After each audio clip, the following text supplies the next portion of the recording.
बहुत धन्यवाद सभी भक्तों को कीर्तन में भाग लेने के लिए। अभी हम लोग मंगलाचरण करते।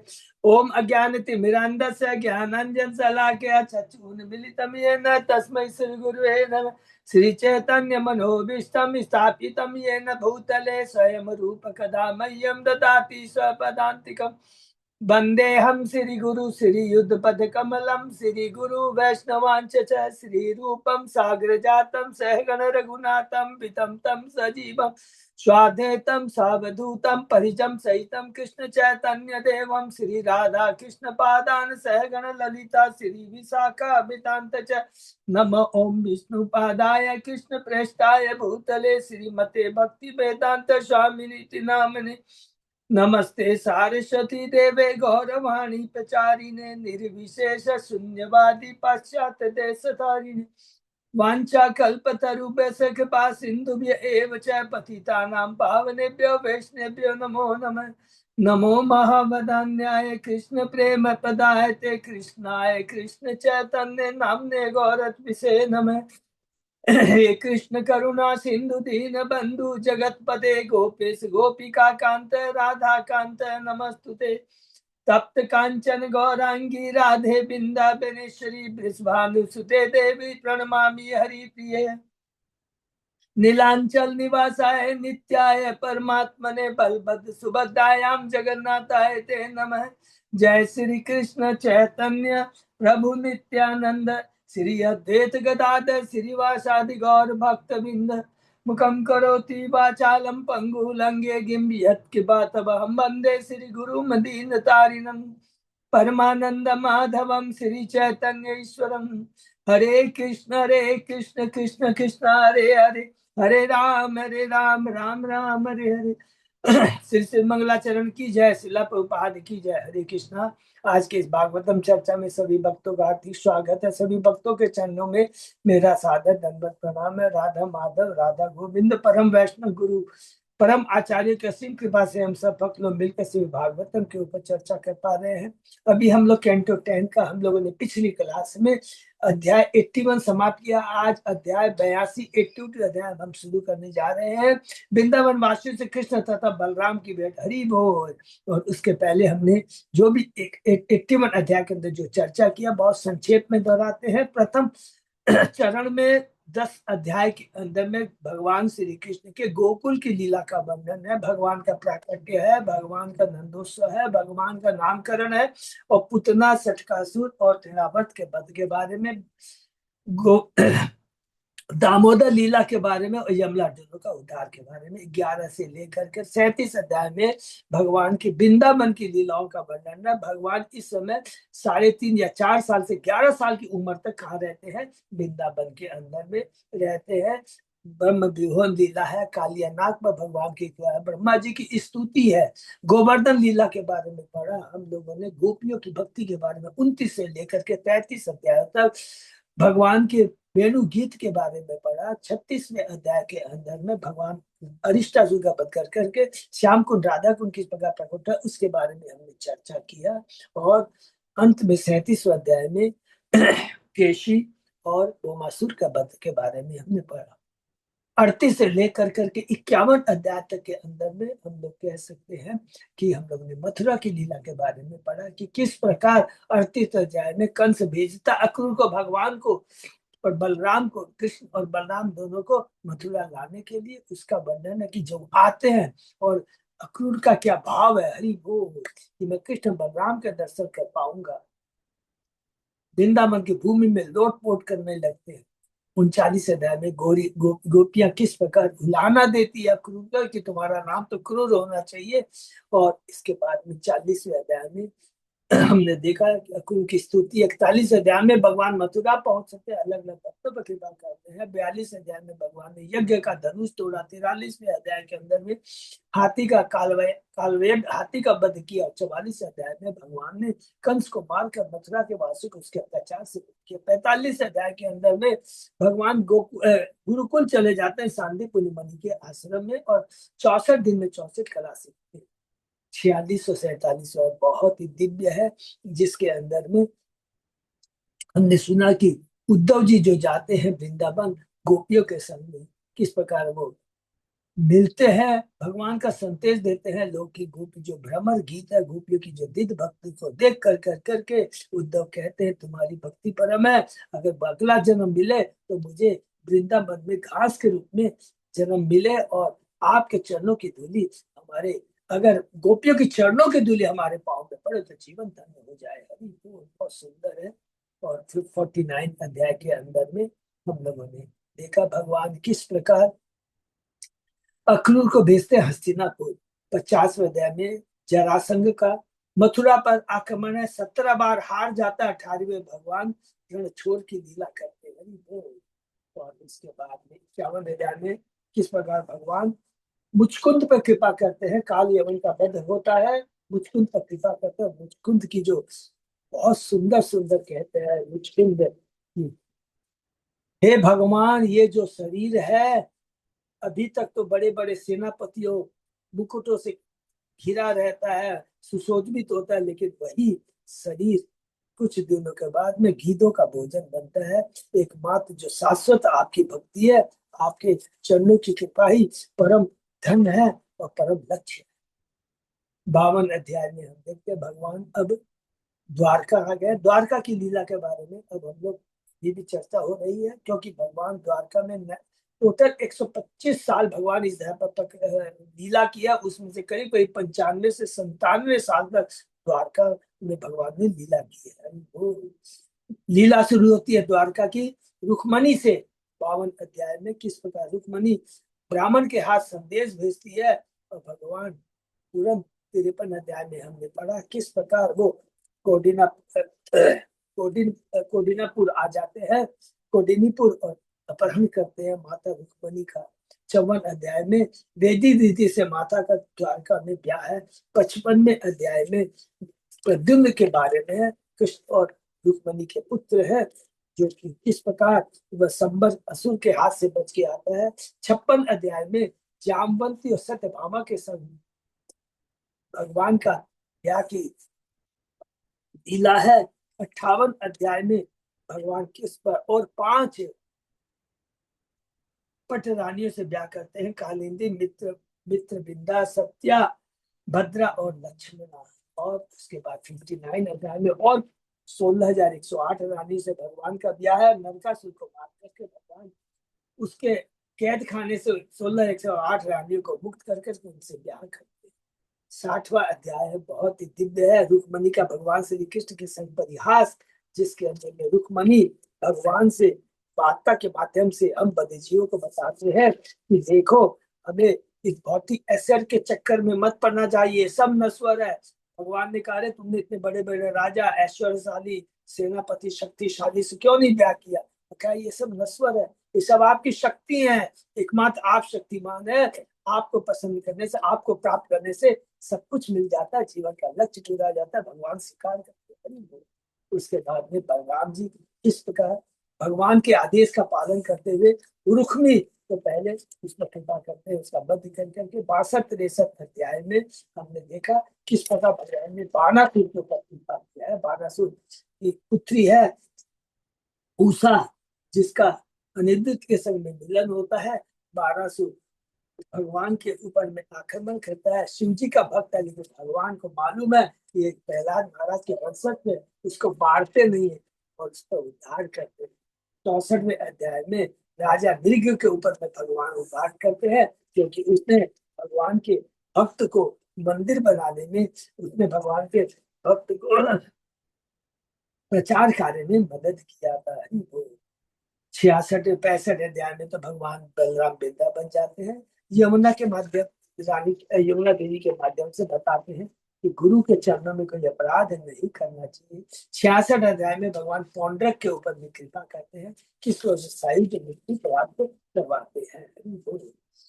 67 अध्याय में दिव्य ब्राह्मण के ऊपर बलराम कृपा करते हैं। और 68 अध्याय, अरे ये बहुत सुंदर है, यहाँ पर बलराम जी किसके ऊपर में कृपा करते हैं? दुर्योधन को बुद्धि देते हैं, उनकी कुबुद्धि जो रहती है, किसके माध्यम से? सांब और लक्ष्मणा। सांब कौन है?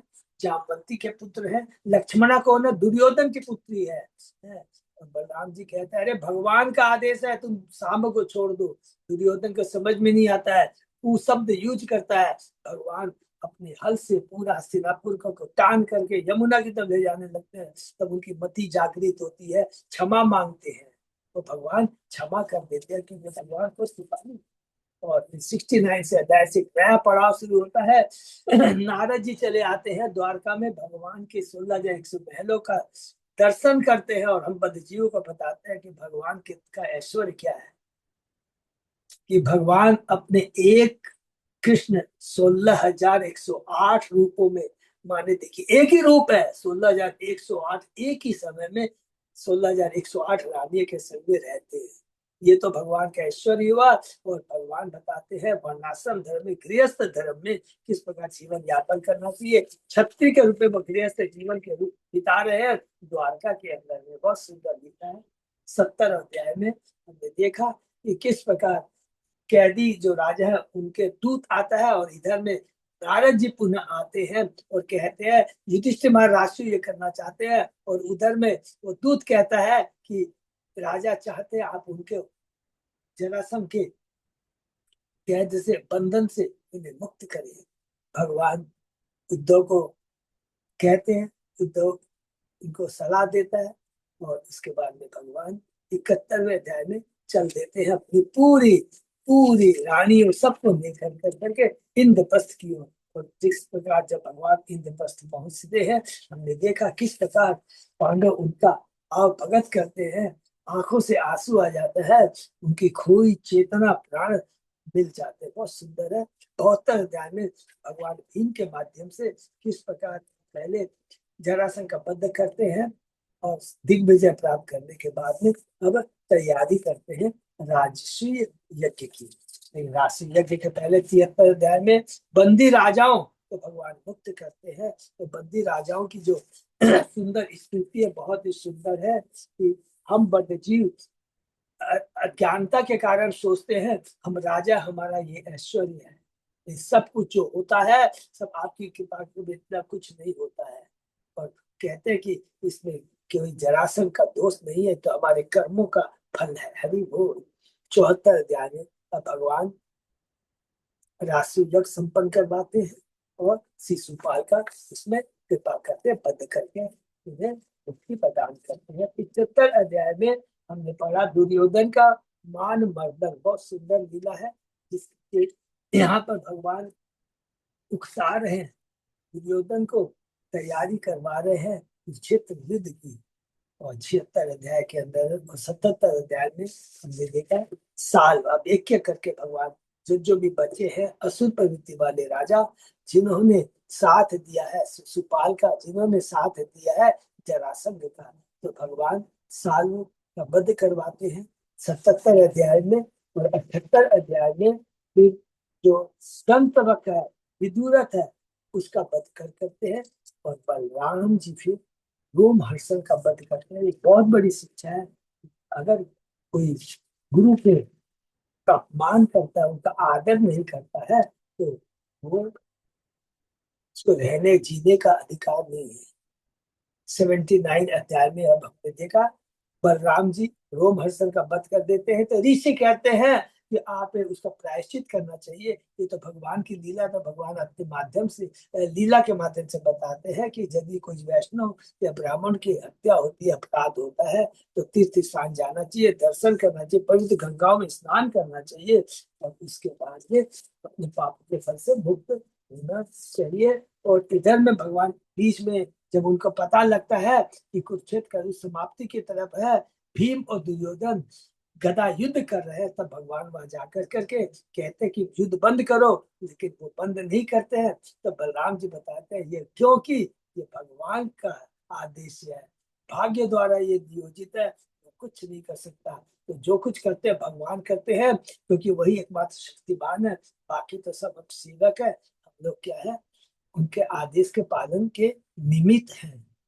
फिर 80 अध्याय में बहुत सुंदर, 80 और 81 अध्याय में हमने पढ़ा सुदामा, ब्राह्मण सुदामा की भगवान श्री कृष्ण से किस प्रकार भेंट होती है। सुदामा अपनी पत्नी के कहने के ऊपर उनसे लेकर करके अपने भगवान श्री कृष्ण के पास में आता है, किस प्रकार भगवान उसका भाव भगत करते हैं, उनके चरणों का प्रक्षालन करते हैं, उस जल को अपने ऊपर छिड़कते हैं, रुक्मणी पंखा निहारती है, हरि बोल। और उसके बाद में जो भगवान चर्चा करते हैं सुदामा के संग में, तो इसके माध्यम से भगवान बताते हैं गुरु के बारे में, कि गुरु के प्रति भक्ति, गुरु के प्रति शरणागति, गुरु के प्रति सम्मान कितना जरूर है।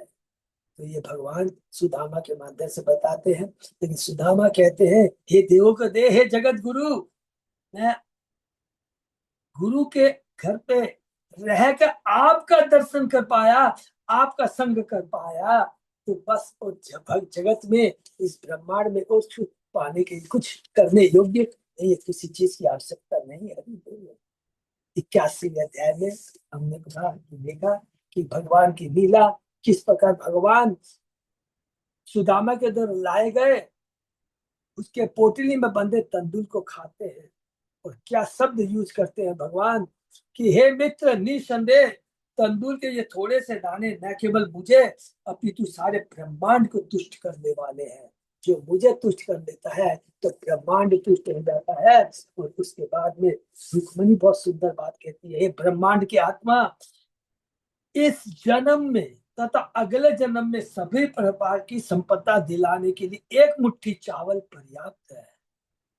आखिर किसी की समृद्धि आपकी तुष्टि पर ही निर्भर है। ये बहुत सुंदर वर्ड यूज करती है, कि अगर किसी को जीवन में समृद्धि चाहिए, कल्याण चाहिए, जीवन में दिव्य आनंद चाहिए, तो एकमात्र एक ही काम करना है, वो भगवान को तुष्ट करना है। ये खुद रुक्मणी कहती है। और उसके बाद में बहुत सुंदर लीला है, भगवान बड़े आदर के साथ उन्हें विदा करते हैं सुदामा को। और सुदामा सोचता रहता है, क्योंकि अभी तक उसको मालूम नहीं है भगवान ने क्या ऐश्वर्य दिया है। कहता है मन में देखे कि हमेशा पॉजिटिव, जो भी कुछ भगवान करते हैं हमारी पॉजिटिव सोच हो चलनी चाहिए। दुख भी आता है तो भगवान की कृपा से हमारी भलाई के लिए है। भगवान ने सोचा कि अगर मैं इसे धन दे दूंगा तो वह धन के मत में मुझे भूल जाएगा, इसलिए मुझे रंच मात्र भी धन नहीं दिया। सुदामा आता है, देखता है उसका दिव्य ऐश्वर्य, और उसकी पत्नी साक्षात देवी की तरह लगती रहती है। तो प्रभुपाद जी तात्पर्य में बहुत अच्छी बात कहते हैं, कि यदि कोई व्यक्ति श्री भगवान नारायण को अच्छी तरह खिलाता तो लक्ष्मी जी स्वयं उसके घर की अतिथि बनती है, अर्थात उसका घर वैभव से युक्त हो जाता है। अर्थात जो कुछ भी करना चाहिए हमें केवल भगवान की तुष्टि के लिए करना चाहिए। उसके बाद में हम लोगों ने जो पिछली क्लास में पढ़ा, बहुत सुंदर हमने पढ़ा, भगवान समस्त दिव्य गुणों के परम दयामय सागर है। सुदामा कहता है, मुझे इतना धन मिला है कोई, लेकिन मैं जन्म जन्मांतर प्रेम मित्र तथा सहानुभूति के साथ उनकी सेवा करूं, उनके भक्तों के बहुमूल्य सानिध्य से ऐसी दिव्य अनुभूति उत्पन्न करूं। अर्थात ये धन तो मिला है, लेकिन मेरी इच्छा है कि मैं सीधा भगवान की भक्ति में मग्न रहूं, शुद्ध भक्तों का संग करूं, जिनके संग करने से भगवान की हमें हमेशा स्मरण बना रहे। और जिसके अंदर में ये दिव्य दृष्टि होती है, भगवान उसी को धन देते हैं। कहते हैं निसंदेह अगर किसी की भक्ति परिपक्व नहीं है तो भगवान उसे छीन लेते हैं। भगवान ने प्रहलाद महाराज को बहुत धन दिया था, सब ऐश्वर्य था, लेकिन उसके धन के प्रति कोई आसक्ति नहीं थी, कोई भी, इसीलिए भगवान, तो भगवान कहते हैं उसी को देते हैं। धन क्या होता है भगवान जानते हैं। जिसकी भक्ति मैच्योर्ड होती है, जो उसके प्रति गर्वित नहीं होता है, भ्रमित नहीं हो जाता, भक्ति से च्युत नहीं हो जाता, उसी को धन देते हैं। अगर भगवान देखते कि मेरा भक्त थोड़ा भी च्युत हो रहा है, तुरंत उसके धन को छीन लेते हैं। सुखदेव गोस्वामी जी कहते हैं, इस पर अपने आध्यात्मिक बुद्धि के द्वारा अपने संकल्प को दृढ़ करते हुए सुदामा समस्त जीवों के आश्रय भगवान शिव के प्रति पूर्णतः अनुरक्त रहता था। उसमें लोभ से रहित होकर अपनी पत्नी के साथ साथ उस इंद्रिय सुख का त्याग कर कर करके श्री भगवान के चरणों में अपने को न्यौछावर कर दिया। ये हम लोगों ने पढ़ा 82 अध्याय में, 81 अध्याय में। आज एक नया अध्याय शुरू करने जा रहे हैं, बहुत दिव्य है। 82, 83 और 84 3 अध्याय में ये लीला है।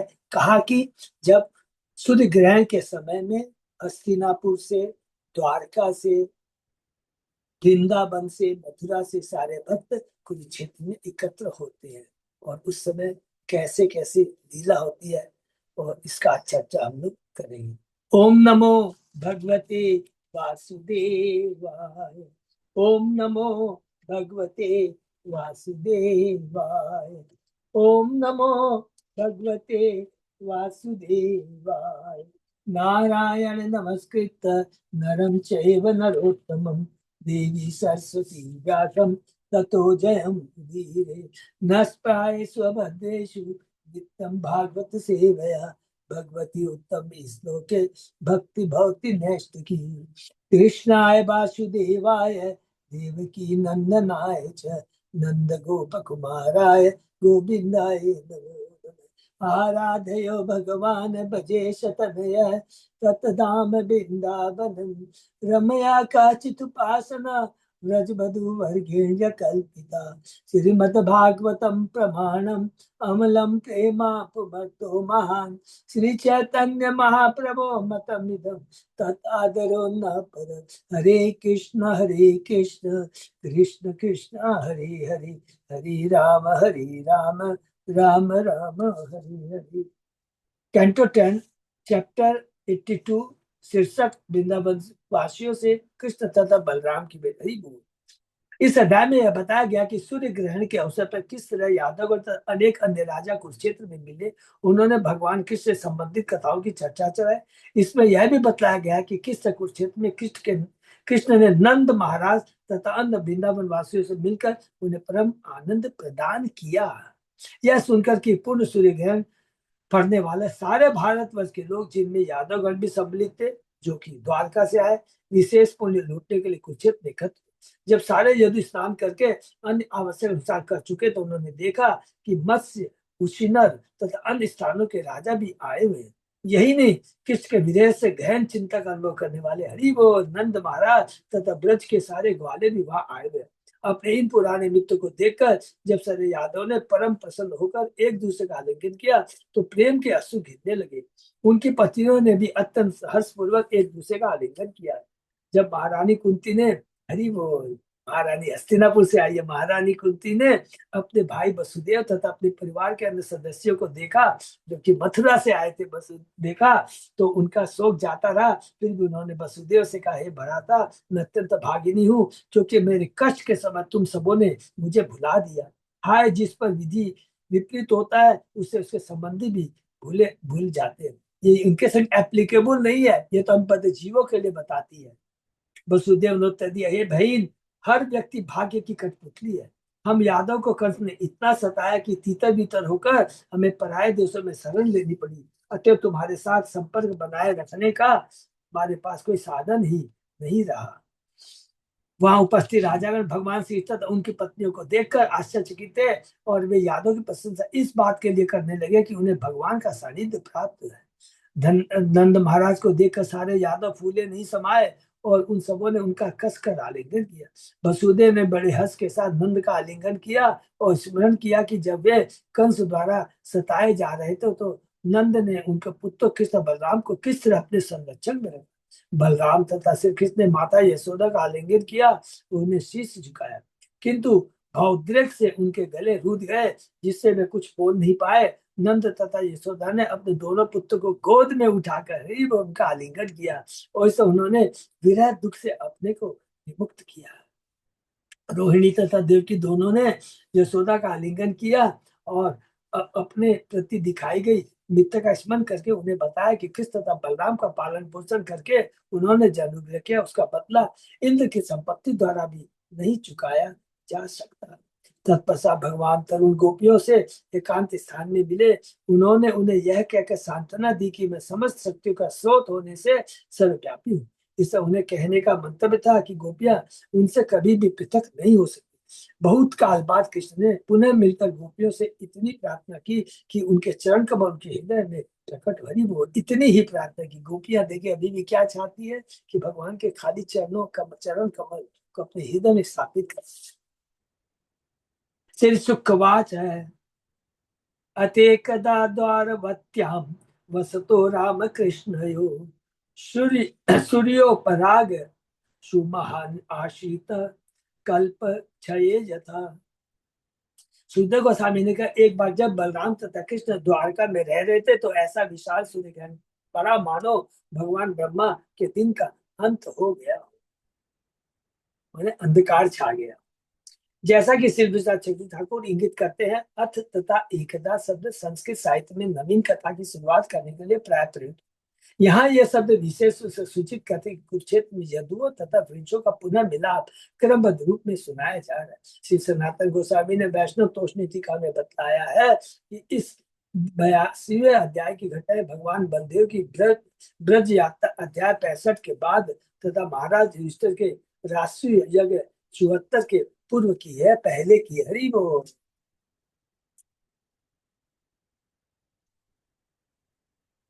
ये बहुत इंपॉर्टेंट चीज है।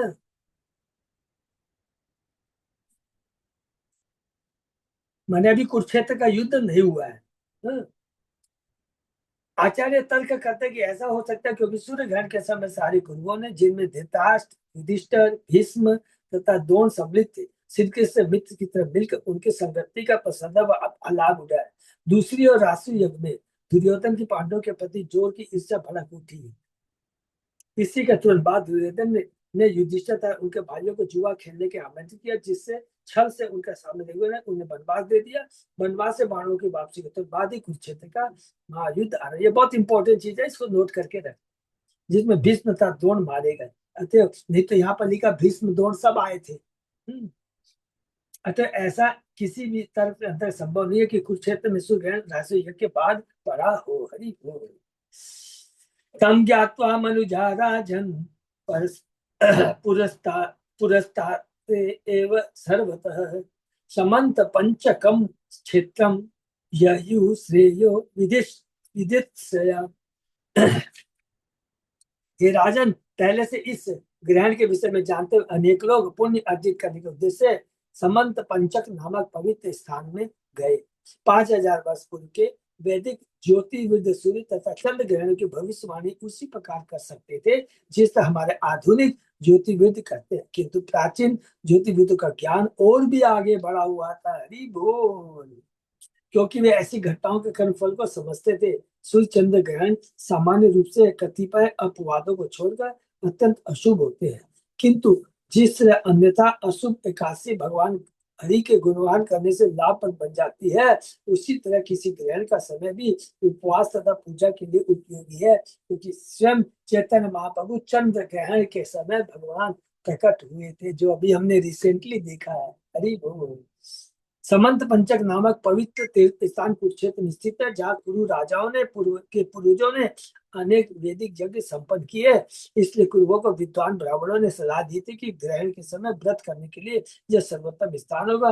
उनसे भूतकाल पूर्व परशुराम ने अपने द्वारा की गई हत्याओं का प्रायश्चित करने के लिए कुरुक्षेत्र में तपस्या की थी। हरि बोल। उन्होंने वहां जो 5 तालाब समंत पंचक खोदे थे, वे द्वापर युग के अंत तक बने हुए थे और वे आज भी है। तो ये बहुत इंपॉर्टेंट जगह है जिसका हमने नाम पढ़ा समंत पंचक। निक्षत्रिया महीम कुर्वम राम शस्त्रभृतान्वर नृपानाम रुद्रोधेन यत्त चक्रे मारिदान इजे च भगवान रामो यत्ता स्पृष्टो अपि कर्मणः लोकम संग्राहयम ईशो यथा अन्यो अघापनुतैः महत्याम तीर्थयात्रायां तत्ता गण भारती प्रजा विष्णु च तथा अक्रूर वसुदेव आवक आदयः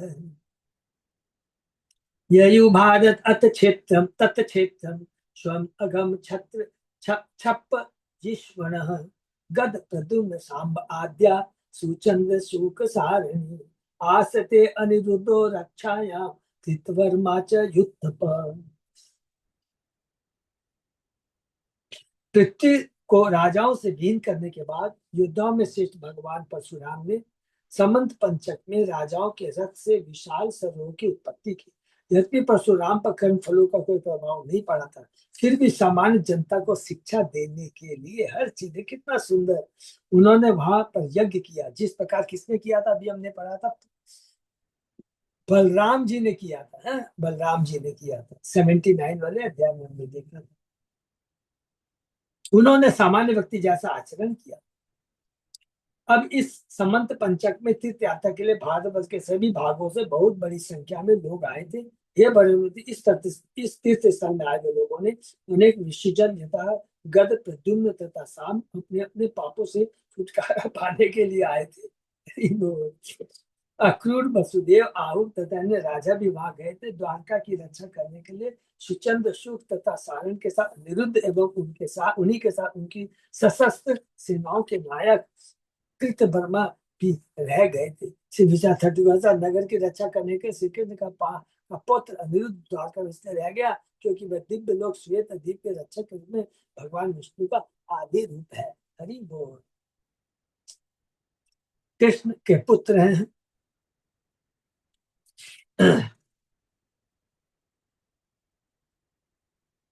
और कृष्ण कृष्ण रुक्मणी के पुत्र, और उनके पुत्र हैं ये अनिरुद्ध।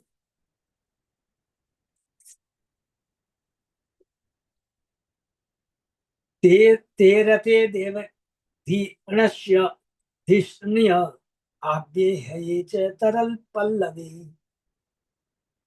गजे नद्यपि आभ्ये निबि विद्याधर ध्रुवी व्यरोचंत महातेजा पति कांचन मालिन दिव्य शक्र वस्त्र सन्ना कल्लत्र खेचरा इव। बलशाली यादवगण बड़ी शान से मार्ग से होकर गुजरे। उनके साथ साथ अनेक सैनिक थे जो स्वर्ग के विमानों से होड़ लेने वाले रथों पर ताल ताल पर पग रख रख कर चल रहे घोड़ों पर तथा बादल जैसे विशाल एवं चिंगारते हाथियों पर सवार थे। उनके साथ देवी विद्यार्थियों के ही समान तेजवान अनेक पैदल सिपाही भी थे। सोने के हारों तथा फूलों की मालाओं से सज्जित एवं कवच धारण किए वे देवी इस तरह शोभा दे रहे थे कि जब वे अपनी पत्नियों के साथ मार्ग पर आगे बढ़ रहे थे तो ऐसा लग रहा था मानो आकाश मार्ग से होकर देवतागण उड़ रहे। हरि बोल। द्वारका से जो आ रहे हैं। तत्स्नातवा महाभागा उपोष्येषु समाहिता ब्राह्मणेभ्यो ददु तेनुवास शक्र रुक्म मालिनी। समंत पंचक में संत स्वभाव वाले यादव ने स्नान किया और फिर अत्यंत ध्यानपूर्वक उपवास रखा तथा उन्होंने ब्राह्मणों को वस्त्रों फूल मालाओं तथा सोने के हारों से सज्जित घोड़े भेंट की। राम हृदय विधिवत पुनः आप तुल्य विष्णय ददु सु अन्नम द्विज अघ्रेभ्य कृष्णे नो भक्ति अस्तुति। तत्पश्चात विष्णु ऋषिमंचों ने शास्त्रीय आदेश से एक बार फिर परशुराम के सरोवर में स्नान किया और उत्तम कोटि के ब्राह्मणों का अच्छा भोजन कराया। उन्होंने उस समय यही प्रार्थना की हमें भगवान कृष्ण की भक्ति प्राप्त हो। यह द्वितीय स्नान अगले दिन उनके उपवास की समाप्ति का स्वयं च तत् अनुज्ञाता कृष्ण कृष्ण देवता भुक्त्वा उपविशु कामम स्निग्ध छाया अंग्री ग्रप अंग्रीषु। फिर अपने एकमात्र आराध्य भगवान कृष्ण की अनुमति से विष्णु ने कलेवा किया, नाश्ता किया और फुर्सत होने पर शीतल छाया प्रदान करने वाले वृक्षों के नीचे बैठ गए। तत्ता तत्तागतान्ते धीरेषु सुहित संबंधी न निपान मत्स्यो उसिनर कौशल्य विदर्भ कुरु सिंजयान काम्बोज केकयान मद्रान कुंतीन आनर्त केरलान अन्यान च एव आत्मपक्षीयान परान च शतत्सह नृप नंदादीन सुहृदो गोपान गोपीश्च उत्कंठिता चिरम। यादव ने देखा कि वहां पर आए अनेक राजा उनके पुराने मित्र तथा संबंधी मत्स्य उशिनर कौशल्य विदर्भ कुरु सिंजय काम्बोज केकय भद्र कुंती तथा आनंद एवं केरल देशों के राजा थे। उन्होंने अन्य सैकड़ों राजाओं को भी देखा जो पक्ष तथा विपक्ष दोनों के थे। बोल पक्ष और विपक्ष दोनों के थे। इसके अतिरिक्त हे राजा परीक्षित, उन्होंने अपने प्रिय मित्रों नंद महाराज तथा ग्वालों गोपियों को देखा, जो दीर्घ काल से चिंतित होने के कारण दुखी थे, क्योंकि कहाँ से आए थे, वृंदावन से आए थे। अन्योन्य संदर्शन हर्ष रहंसा प्रोतफुल्ल हितवत वक्त्र सरोरुह श्रिय आश्लिष्य गाढ़ं नयने स्रवत जला हृष्यत त्वचोरुत गिरो ययु मुग्धम। जब एक दूसरे को देखने की परम प्रसन्नता से उनके हृदय तथा मुख कमल नवीन सौंदर्य से खिल उठे, तो पुरुषों ने एक दूसरे का उत्साहपूर्वक आलिंगन किया, अपने अश्वों से अपने नेत्रों से अश्रु गिराते हुए रोमांचित शरीर वाले तथा रुधि वाणी से उन्होंने उत्कंठ आनंद का अनुभव किया। कृष्ण सब एक से एक बड़े भक्त हैं, और जो भक्त का आदान प्रदान मिलन होता है उसमें दिव्य आनंद का होता है, कोई भौतिक नहीं, दिव्य आनंद का अनुभव होता है। और जो उसमें आंसू निकलते हैं वो बड़े ठंडे होते हैं, हमने पढ़ा था। सुख में जब आंसू निकलते हैं ठंडे होते हैं, क्रोध में गुस्से में होते हैं तो वो गर्म होते हैं। इसे संवीक्ष्य सॉरी इस्य संवीक्ष्य मिथो अति सौहृद स्मिता मला पांग दृशो अबीरे भिरे स्तने स्तनान कुंकुम पंकरुषितान निहत्य दोरबी प्रणयाश्रुलोचना। स्त्रियों ने प्रेममय मैत्री की शुद्ध मुस्कानों से एक दूसरे को निहारा, और जब उन्होंने आलिंगन किया तो केसर के लेप से लेपित उनके स्तन एक दूसरे से दब गए और उनके नेत्रों में स्नेह के आंसू भर आए। ततो अभिवाद्य थे वृद्ध धाम या विष्टि अभिवादिता स्वागतम कुशलम पृष्ठा चक्रु कृष्ण कथामृत। तब उन सबों ने अपनी गुरुजनों को नमस्कार किया और अपने से छोटे संबंधियों से आदर प्राप्त किया। एक दूसरे से यात्रा की सुख सुविधा एवं कुशल क्षेम पूछने के बाद वे कृष्ण के विषय में बातें करने लगे। ये बहुत इंपॉर्टेंट है, कृष्ण के विषय में बातें करने। जो भक्त होता है वो एक क्षण भी व्यर्थ की बातें प्रजल्प कर करके इस मनुष्य जीवन, उत्तम मनुष्य जीवन के का पूरा पूरा लाभ उठाता है, केवल कृष्ण की बातें करता है। ये वैष्णव के विशेष आचार विचार है। देखिए प्रभुपाद जी तात्मा लिखते हैं, सामान्य बद्ध जीवों को भ्रमित करने वाली पारिवारिक झंझट उन लोगों को उलझन में नहीं डालती जिनके परिवार वाले शुद्ध भक्तगण होते हैं। अदरवाइज सब लोग इधर उधर प्रजल्प करते हैं, भौतिक चीजों के बारे में बताते हैं। निर्विशेषवादियों में इन घनिष्ठ विहारों को समझने की क्षमता नहीं पाई जाती, क्योंकि उनका दर्शन किसी प्रकार के वैयक्तिक भावात्मक जगत को माया में कहकर त्याज्य समझता है। जो ज्ञानी होते हैं वो तो वैसी तरह की बातें नहीं करते, लेकिन साथियों भगवान की भी बातें नहीं करते, तो भगवान को निराकार समझते। जब निर्विशेष बात के न्याय कृष्ण तथा उनके भक्त पर संबंधों को समझने का बहाना बनाते हैं, तो वे न केवल अपने लिए विनाश की स्थिति उत्पन्न कर देते हैं, अपितु सुनने वालों के भी कर देते हैं। इसलिए कभी भी मायावादियों, शून्यवादियों, निर्विशेषवादियों का हमें एसोसिएशन नहीं करना चाहिए। हरि बोल। ये प्रभुपाद जी जहां भी मौका मिलता है इस चीज का उल्लेख करते हैं। प्रीता भ्रातृन स्वश्री वीक्ष्य तत्पुत्रान पितरो वपि अपि भ्रातृ पत्नी मुकुंदम च जहो संकथया सुच।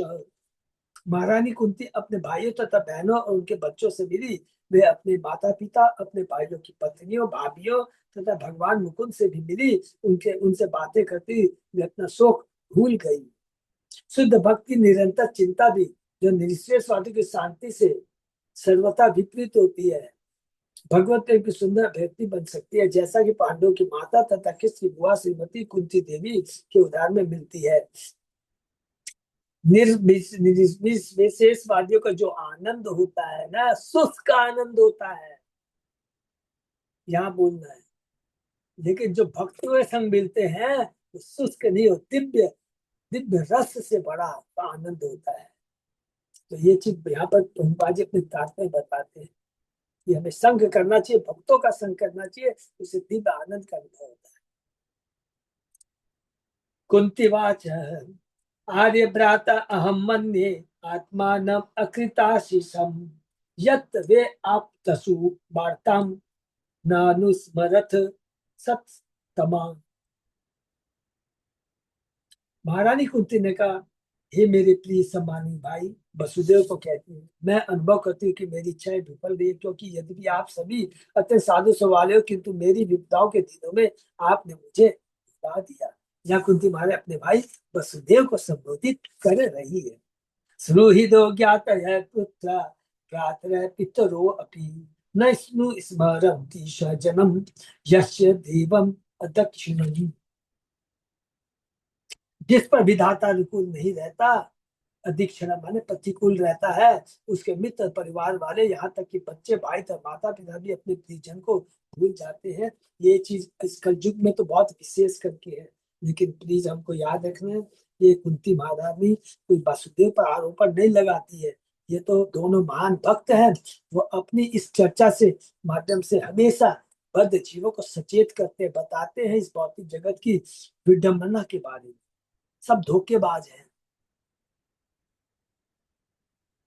श्रीधर श्री सिरदत्त स्वामी तथा विश्वनाथ चक्रवर्ती ठाकुर दोनों ही टीका करते हैं, कुंती अपने कष्ट के लिए अपने संबंधियों को दोष नहीं देती, वे उन्हें अत्यंत साधु स्वभाव वाला कहती है। वे अपने दुख के कारण के लिए अपने दुर्भाग्य को कोसती है। हरि बोल। ये देखिए आचार्य कितने महान है। कभी, क्योंकि वो बताना चाहते हैं कि भक्त कभी भी किसी के ऊपर दोषारोपण में, भले उसकी गलती भी हो, तो कभी दोषारोपण नहीं करता है। तो कुंती महारानी कहने का ये मतलब नहीं था। श्री वसुदेव वाच अम्बमा असमान असूये था देव किडन कानन राम ईशस्य ही वशे लोक कुरुते कार्यते अथवा। श्री वसुदेव ने कहा, हे बहन, तुम हम पर नाराज न हो, हम सामान्य व्यक्ति भाग्य के खिलौने। देखिए कितनी बड़ी शिक्षा। हम सामान्य व्यक्ति, हम बद्ध जीव भाग्य के खिलौने हैं। निसंदेह मनुष्य चाहे अपने आप कार्य करे या अन्य द्वारा करने को बाध्य किया जाए, वह सदैव भगवान के बस में रहता है। ये बहुत इंपॉर्टेंट श्लोक है। हम जो कुछ भी करते हैं, भौतिक सफलता असफलता सब भगवान के हाथ में, प्रारब्ध के अनुसार कर्मों के अनुसार में मिलता है। हमारे हाथ में कुछ नहीं है, क्योंकि हम बद्ध जीव हैं। जो भी हमें शरीर मिला है, हमारे प्रारब्ध के अनुसार सारे धन यश मिला है, उसको हमको भगवान के चरणों में अपने मन को केंद्रित कर करके जीवन यापन करना चाहिए। यही जीवन को जीने की सही कला है। ये बहुत इंपॉर्टेंट है। यदि हम वास्तव में जीना चाहते हैं, how to live and how to die, ये भगवत गीता भागवतम भगवान के भक्तों के आचरण से हमें समझना चाहिए, तो बड़ी हिम्मत मिलेगी, आध्यात्मिक शक्ति। ये कोई झूठा प्रलोभन नहीं है। कई बार बोलते हैं यार तुम्हारे पास नहीं है इसलिए तुम बातें कर, नहीं, ये भगवान की बातें हैं, भागवतम की बातें हैं, आचार्यों की टिप्पणी है, इसको मानना पड़ेगा, तो बहुत दिव्य शक्ति हमें मिलेगी। हमारे हाथ में केवल एक ही चीज है, जो अल्प स्वतंत्रता है, वो है भगवान की भक्ति करने के लिए उसका हमें सदुपयोग, उस अल्प स्वतंत्रता का सदुपयोग करना है। भगवान की भक्ति करके, भक्तों का संग कर करके, भगवान के नाम गुनाहों श्रवण कीर्तन करके अपने जीवन को धन्य बना। यही हमारे हाथ में, सिवा कोई हमारे हाथ में कुछ नहीं। कंस प्रतापिता शर्वे वयम याता दिशम दिशम एतर्हि एव पुनः स्थानम देवेन असादिता स्वसह।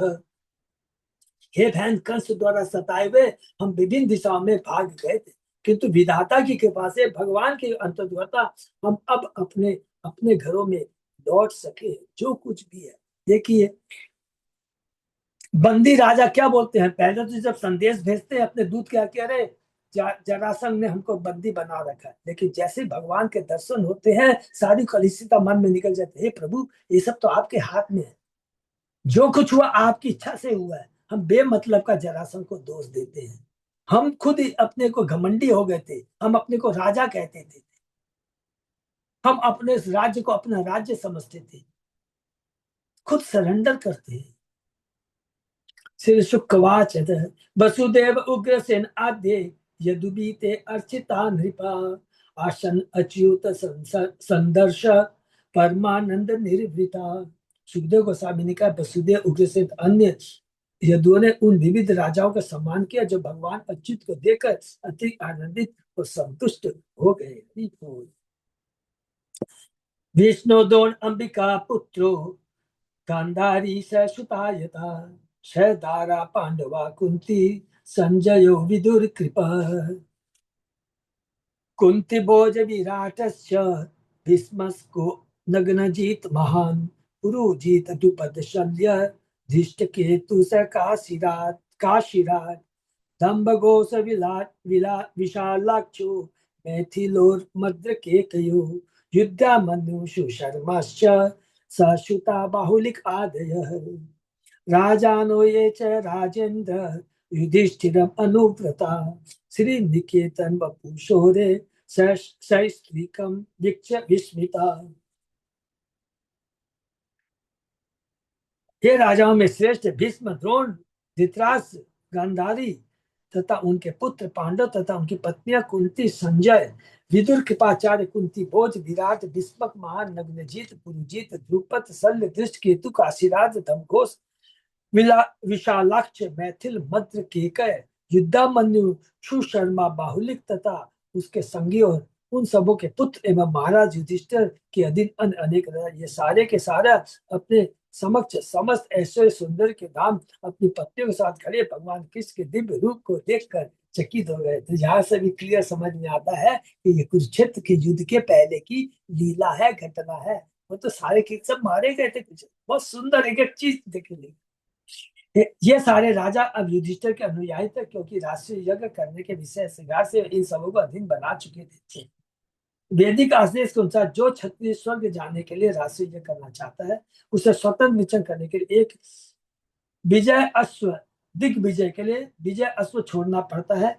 जिस किसी राजा के राज्य में यह घोड़ा प्रवेश करता है, उसे या तो स्वेच्छा से अधीनता स्वीकारनी होती है या फिर उस क्षत्रिय से उसके प्रति युद्ध करना होता है।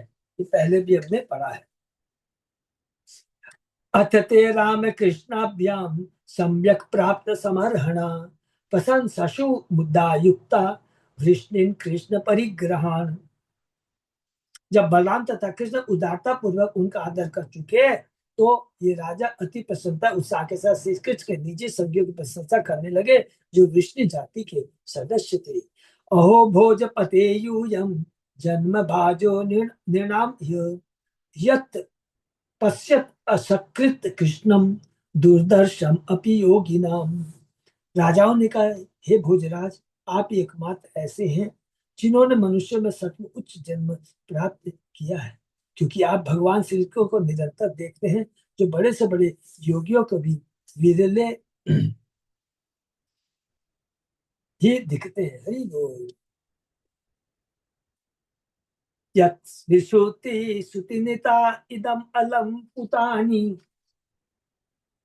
पादावने जन्पय च वच्य च शास्त्रम भूकाल भर्जित भगा अपि यत् अंग्रि पद्म स्पर्श उत्तशक्ति अभिवर्षति ने अखिला अर्थान तत्दर्शन स्पर्शन अनुपात प्रजल्प शय्या आसनासन सयोन सपिंड बंध येषा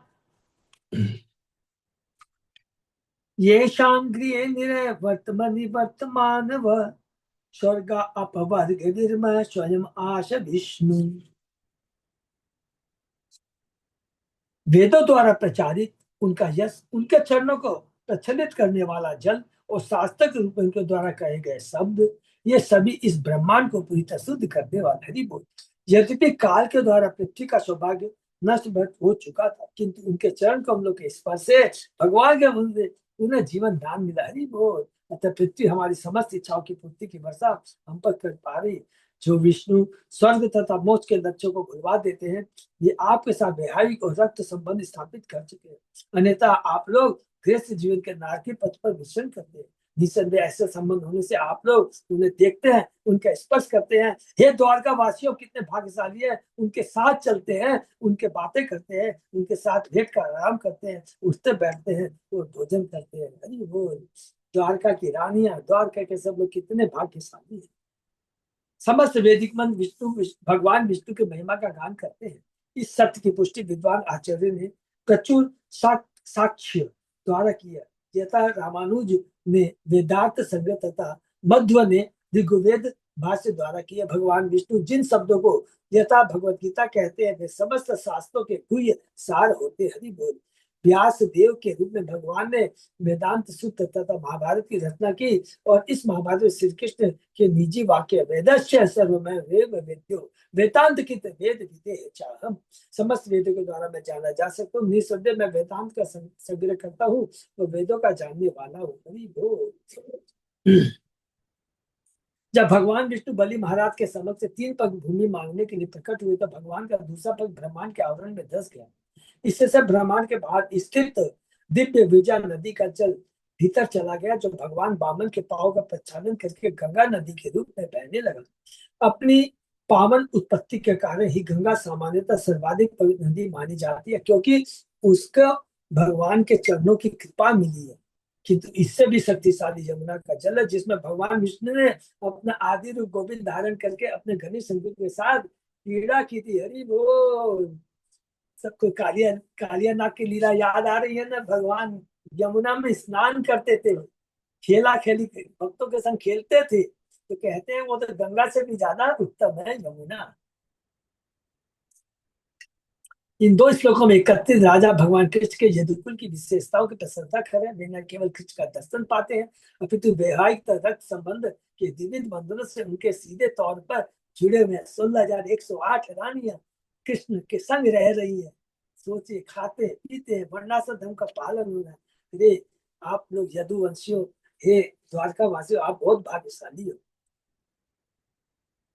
अपितु वैवाहिक रक्त संबंध विविध धर्मों से सीधे शिवराज को सुझाव देते हैं कि बंद शब्द अधिक स्पष्ट अर्थ संबंध के अतिरिक्त पकड़ना भी देता है जिससे व्यक्त होता कि यदुओं में भगवान के प्रति जो प्रेम है उससे बाध्य होकर वे सदैव उनके साथ रहते। हरि बोल। श्री शुकवाच नंद तत यदुन्ताप्तान् ज्ञात्वा कृष्णपुरगमान् तत्रागम तत्रागमत वृतो गोपे अन्न स्था अन्न स्थार्थे दिदीक्षया।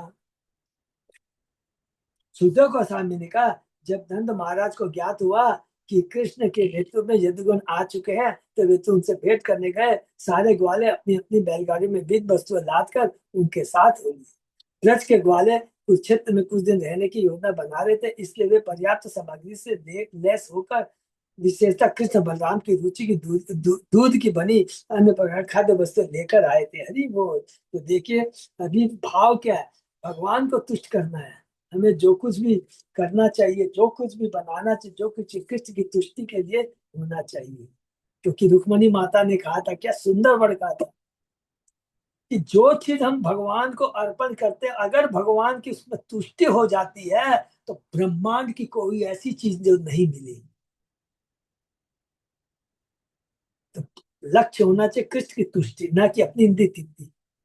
तम दृष्टवा विष्णयो हृष्टवा तनवै प्राणिनी इव उत्थिता परिस्वजीरे गाढ़म चीर दर्शन कातरा। नंद को देखकर सारे विष्णु प्रसन्न हो उठे और इस तक खड़े हो गए मानो मृत शरीर में फिर से प्राण संचार हो गए। हरि बोल। दीर्घ काल से न देखने का अधिक कष्ट का अनुभव कर चुकने के बाद उन्होंने उनका प्रगाढ़ आलिंगन किया। कि बार बार याद आता है कि शुद्ध भक्तों का संग में दिव्य आनंद का ही अनुभव होता है, बाकी सब समय खाली टेंशन ही टेंशन। वसुदेव परिष्वज्य संप्रीत प्रेम विंगल स्मरण कंस कृतान कलेशान पुत्र न्यासन च गोकुले। वसुदेव ने बड़ी हर्ष के साथ हर्ष से नंद महाराज का आलिंगन किया। प्रेम विवल होकर वसुदेव ने कंस द्वारा पहुंचाए गए कष्टों का स्मरण किया जिसके कारण उन्हें अपने पुत्र को उनकी रक्षा के लिए गोकुल में छोड़ने के लिए बाध्य होना पड़ा। तो कहाँ रहना पड़ा? मथुरा में रहना पड़ा। कृष्ण रामो परिष्वज्य भीतरो अभिवाद्य च न किंचनो उच्युत किंचनो चतु प्रेमणा शाश्रु कंठो कुरुद्धव। हे कुरुओं के वीर, कृष्ण तथा बलराम ने अपने पोषक माता पिता का आलिंगन किया और उनको नमन किया, लेकिन प्रेमाशु से उनके गले इतने रुध गए थे कि वे दोनों कुछ भी नहीं कह पाए, क्योंकि नंद बाबा यशोदा ने, जो हमने पढ़ा है, गोकुल में जो उनकी लीला है, हरि बोल, जो वृंदावन में लीला है, वो परम महान है। नंद यशोदा दीर्घकालीन विछोह के बाद आज्ञाकारी बालक को सर्वदा अपने माता पिता का अभिवादन करना चाहिए, किंतु नंद यशोदा ने अपने पुत्र को इसका अवसर ही नहीं प्रदान किया। जो ही उन्होंने अपने पुत्र को देखा, उन्होंने उनका आलिंगन किया, उसके बाद ही कृष्ण तथा बलराम उन्हें अपना उचित अभिवादन प्रदान कर सके। हरि बोल।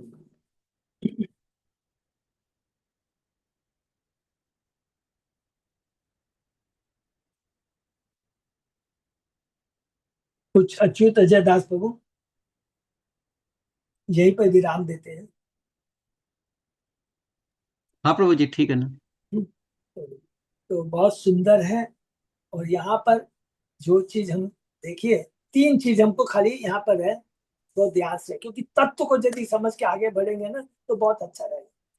कि सदैव शुद्ध भक्तों का संग करने में ही दिव्य आनंद का अनुभव है। और यदि अभक्तों का हम संग करते हैं ना, तो क्या होगा कि ये सब बेकार है। ये तीन गुण है ना, रजोगुण तमोगुण, ये एक्टिवेट हो जाएंगे। तब भावना है, ये मेरा है, ये मेरा माता पिता, ये है, ये, और सारी चिंताएं आना शुरू हो जाएगा। इसका पालन कैसे हो, इसका कैसे करो, इसका कैसे होगा, इसका, और दुश्चिंता आना होना ही होना है। आप नोट करके रखो। और यदि शुद्ध भक्तों का हम संग करेंगे, भगवान के नाम गिनों का श्रवण करेंगे, भगवान के बारे में करेंगे, तो ये दुश्चिंता दूर दूर भाग जाएगी, क्योंकि उस समय रजोगुण तमोगुण का प्रभाव नहीं रहता है। इसलिए सदैव हमेशा हमेशा भक्तों का संग करना चाहिए, नंबर वन। नंबर टू लिखा है कि देखिए, वृंदावन से जो भी भक्त आए हैं, क्या लेकर आए हैं? जो भी बना के लेके आए, किसके लिए आए? कृष्ण की तुष्टि के लिए। तो जो कुछ भी हम बनाए, जो कुछ भी कार्य करें, कृष्ण को केंद्र में रख के करेंगे, तो वो सारा कार्य दिव्य कहलाएगा, भौतिक नहीं कहलाएगा। आज हम भी जो भी कुछ बनाते हैं, जो भी करते हैं, कृष्ण को अर्पित करते हैं, वो केवल साधारण भोजन ही है, उसको प्रसाद हम कहते हैं। कभी भी हम कहते हैं क्या, भोजन कर लो? हम क्या कहते हैं? प्रसाद ले लो। वो दिव्य प्रसाद का मतलब उसमें दिव्य शक्ति हो गई है, वो भोजन नहीं है। तीसरा यहाँ पर लिखा है कि हमेशा शुद्ध भक्तों का संग करने के लिए लालायित रहना चाहिए, उत्कंठा हमेशा बनी रहती है। अर्थात हमें हमेशा ये प्लानिंग करना चाहिए, क्योंकि हम लोग देखिए चर्चा कर सकते हैं, लेकिन शुद्ध तीर्थ स्थान में जाकर के, जहाँ कृष्ण जाकर के, हमें हमेशा प्रयत्न करना चाहिए कि भक्तों का संग मिले। तो ये इच्छा हमेशा जागृत होनी चाहिए, उससे दिव्य आनंद का अनुभव होगा। तो बहुत सुंदर है। अभी तो और एक एक करके देखेंगे कि एक एक चीज का है। स्वयं भगवान किस तरह सरेंडर देखते हैं, किस प्रकार भक्तों का आदर करते हैं, भगवान का गुणगान करते हैं। 84 अध्याय में देखेंगे, बहुत जबरदस्त। हरे कृष्णा। इनका विराम देते हैं। किसी का कोई प्रश्न?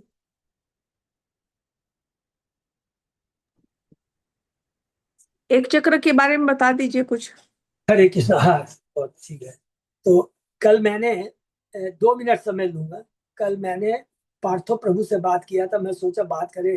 तो पार्थो प्रभु ने कहा कि चिंता मत कीजिए, एक चक्र में मेरी अच्छी बात है, प्रेसिडेंट को मैं जानता हूँ, थोड़ा सा वो बिजी है, तो वो मेरे को बात करके आज सुबह बताएंगे। इतना ही उन्होंने बताया कि 14 रूम है वहां पर, बहुत सिंपल रूम है, तो वो कोई बात नहीं है, बहुत साधारण रूम है।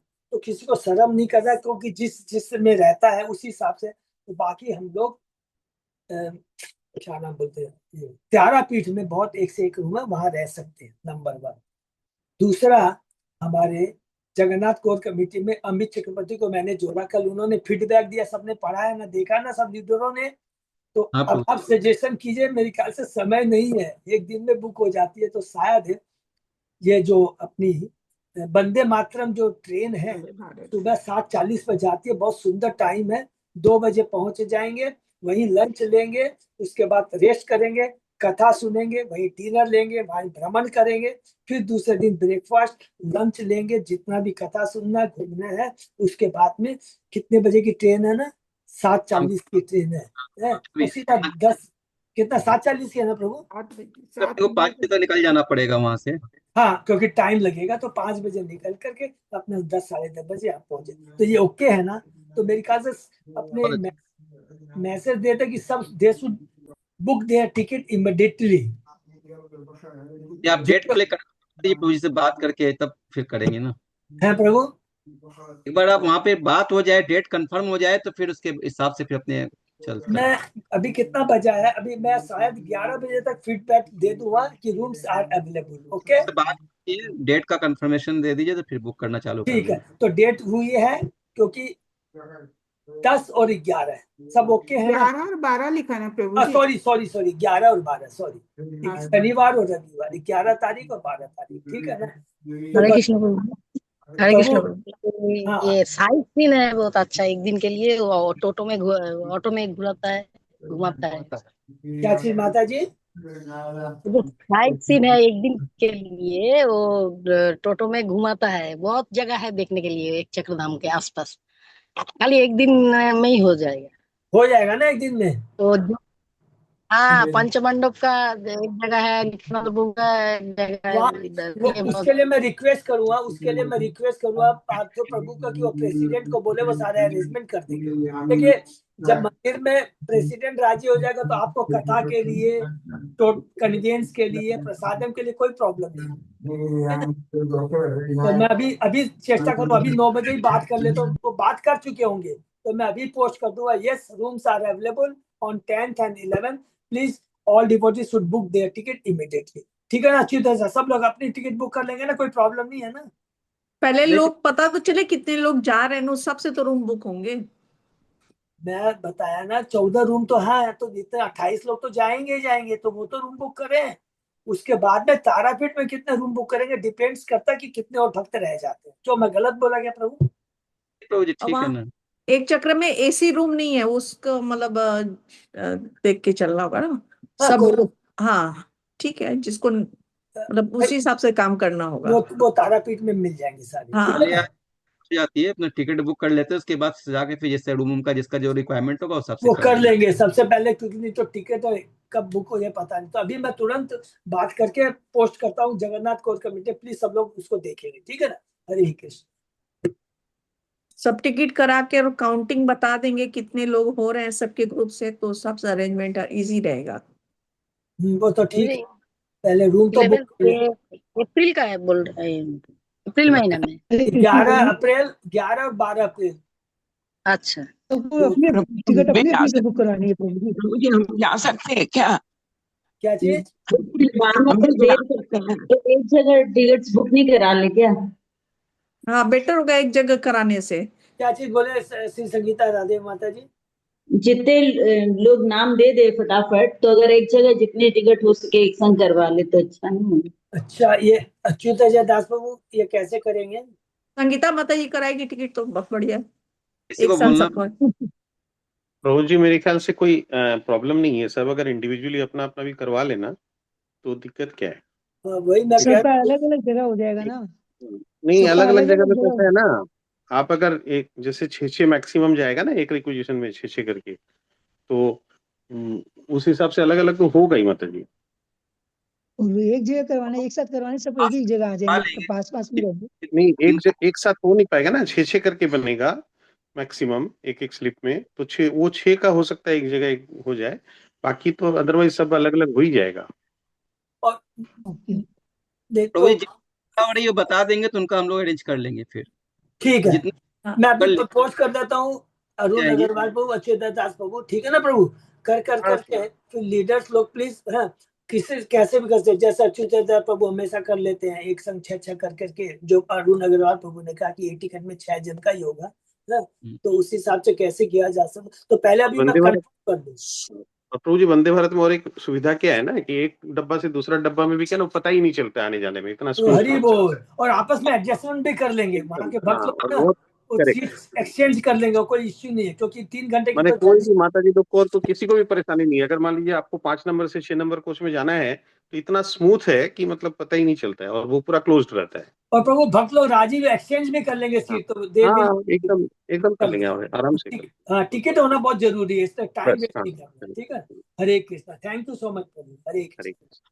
कृष्ण, हरे जय कृष्ण। गुरुराम, हरि बोल। धन्यवाद। विराम देते हैं, फिर कल सुबह 7 बजे। हरे कृष्ण, दंडवत प्रणाम। हाँ।